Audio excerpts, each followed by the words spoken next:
নমস্কার। বোধের আলো চ্যানেলে আপনাদের সবাইকে স্বাগত।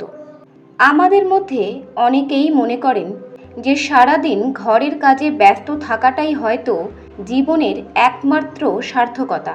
কিন্তু শিক্ষা কি আমাদের শুধু এই গতানুগতিক কাজের জন্যই তৈরি হয়েছে? আজ আমরা আচার্য প্রশান্তের একটি অত্যন্ত শক্তিশালী বক্তব্য শুনব এবং বোঝার চেষ্টা করব কেন তিনি আমাদের এই যান্ত্রিক জীবন নিয়ে সতর্ক করেছেন। চলুন আগে তাঁর কথাগুলো শুনে নেওয়া যাক। আচার্য প্রশান্তের মূল বক্তব্য: রান্না করো, খাবার খাও, আবার রান্না করো, আবার খাবার খাও। জামা কাপড় পরাও, জামা কাপড় ছাড়ো, কাপড় পরিষ্কার করো। এসব কি? সারাদিন এই চক্রেই কাটছে।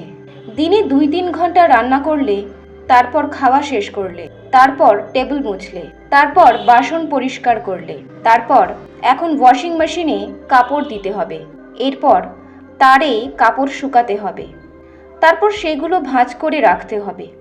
এই সব কিছুর মাঝে সারাদিনে মাত্র একবার কলম ধরলে এটা লেখার জন্য যে ধোপাকে কি কি কাপড় দিলে। আরে ভাই, আপনি তো শিক্ষিত, শিক্ষার তো কিছু সুবিধা হওয়া উচিত। এমনি এমনি তো আর বলা হয়নি বেটি বাঁচাও বেটি পড়াও।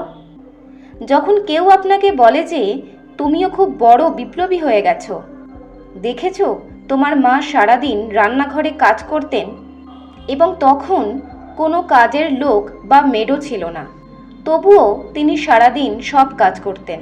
মানুষ আরও পেছনের কথা টেনে বলে, আগে তো মহিলারা নিজের হাতে জাঁতা চালাতো, আটা পিষত এবং দেখো কত খুশি থাকতো। মনে রাখবেন, এটা কোনো গৌরবের কথা নয়। দীর্ঘ সময় ধরে যদি আপনি কেবল এটাই করতে থাকেন, তবে এটাই আপনার প্রাণ হয়ে দাঁড়াবে। আর যদি কোনো দিন এই কাজগুলো করার সুযোগ না পান, তবে মনে হবে যেন আপনার অস্তিত্বই নেই। এই বিষয়টা অত্যন্ত ভয়াবহ। এটা শুনে গায়ের লোম খাড়া হয়ে যাওয়া উচিত। আচার্য প্রশান্তের এই কথাগুলো আমাদের বর্তমান সমাজের এক গভীর মানসিকতার ওপর করা একটি বড় আঘাত। চলুন আমরা এর ভেতরের অর্থটি বুঝে নিই। আমরা প্রায়ই প্রতিদিনের ঘরোয়া কাজ যেমন রান্না করা বা ঘর গোছানো নিয়েই এত বেশি ব্যস্ত থাকি যে ভুলেই যাই আমাদের বুদ্ধিমত্তা এবং শিক্ষার একটি মহত্তর উদ্দেশ্য আছে।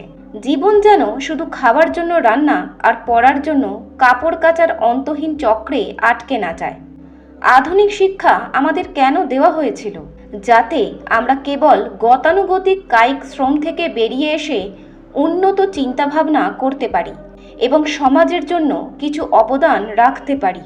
কিন্তু শিক্ষিত হওয়ার পরেও যদি আমাদের সারা দিনের একমাত্র সৃজনশীল কাজ হয় ধোপার হিসেব লেখা, তবে সেই শিক্ষার সার্থকতা থাকে না। সমাজ প্রায়ই উদাহরণ দেয় যে আগের দিনের মহিলারা অনেক বেশি পরিশ্রম করতেন এবং খুশি থাকতেন। আচার্য প্রশান্ত বলছেন, সেই কষ্টকে গৌরব বা আদর্শ হিসেবে দেখা ঠিক নয়। জাঁতা চালানো বা হাড় ভাঙা খাটুনি কোনো গর্বের বিষয় ছিল না, বরং সেটা ছিল তখনকার পরিস্থিতির বাধ্যবাধকতা। সবচেয়ে ভয়ের বিষয় হলো, যখন কেউ বছরের পর বছর শুধু এই যান্ত্রিক কাজগুলোই করে, তখন তার পরিচয় ওই কাজগুলোর সাথেই জুড়ে যায়। সে তখন মুক্তভাবে চিন্তা করার ক্ষমতা হারিয়ে ফেলে। এই অভ্যাসের দাসত্ব ভেঙে বেরিয়ে আসাই হলো আসল বোধোদয়। কাজ করা কোনো দোষের নয়, কিন্তু কাজ যেন আপনার চেতনা বা আপনার মেধাকে গ্রাস না করে ফেলে, সেটাই আজ আমাদের বোঝার সময় এসেছে। জীবনের এই গভীর সত্যগুলো জানতে এবং নিজের বোধকে জাগ্রত করতে আমাদের বোধের আলো চ্যানেলটিকে সাবস্ক্রাইব করে আমাদের পাশে থাকুন। ধন্যবাদ।